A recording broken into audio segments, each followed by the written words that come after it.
What's up, travelers? SummationKid here. Got some more detailed info about the Cloud Retainer, specifically her kit, that I'm super excited to share with you guys. For those of you who are out of the loop, the Cloud Retainer is one of the 3 Lyria Adepti that you meet during the Lyria Archon quest, namely the Bird.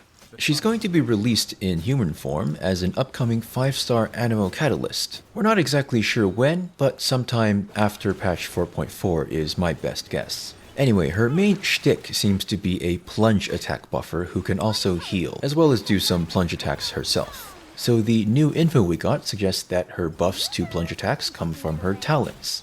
So that's good news because one of her support aspects isn't locked behind Constellations. We also now know that she scales off of attack, which is typical of characters in Genshin Impact, but not very typical of healers. So this works in the same way that characters like Xiao and Charlotte do. The Cloud Retainer's healing functionality comes from her Q, or her ultimate, and it is kind of limited by her energy constraints, so she does suffer from some ER issues. Said energy recharge issues are fixed by her best-in-slot weapon, which will also further buff plunge attacks. It's not clear if this is only her plunge attacks or her party-wide plunge attack buffs. She does damage through her E, or elemental skill. From how it's described, I'm guessing it will launch you into the air somehow, and thus allow you to plunge. So she can do this 3 times. She has a cap of 3 charges, so this works similarly to Xiao. And at Constellation 6, this cap is removed, so she can do this infinitely, thus turning her into an on-field DPS / main carry. Her constellations, including her C6, all seem to buff her personal damage, so they don't add any more support capability for her. This is quite similar to Kokomi, where she's a very good support unit, and if you want to use her on field, then her constellations will help with that. This is good news for free-to-play and light spenders because it means that she will be a fully functional support unit at Constellation 0. So in a few ways, she's kind of like Kazuha. She's fully functional as a support at Constellation 0, with her big buffs coming from her talents.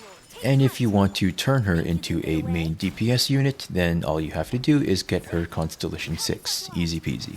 Now for the bad news. Okay, it seems like her exploration utility isn't going to be as great as a lot of us wanted it to be. It seems like she does basically the same thing that Venti and Kazuha do, just that she's able to do it repeatedly, but she can't really fly like the Wanderer, and definitely not long term. Now again, this is all preliminary information, but it does seem like the Wanderer is probably going to remain the best exploration unit, just because of how versatile he is, despite his bar draining pretty fast when you are flying. So that's it for now, folks. That's all the info we have now. Be sure to stay tuned. And if you have any thoughts about the new info, then be sure to share them in the comment section. If I come across any more info, I will be sure to share it with you guys as soon as possible. And there is a link down in the description as well to a Reddit post summarizing all of this info. Anyway, I hope you guys liked the video, and with that, I will see you folks in the next video.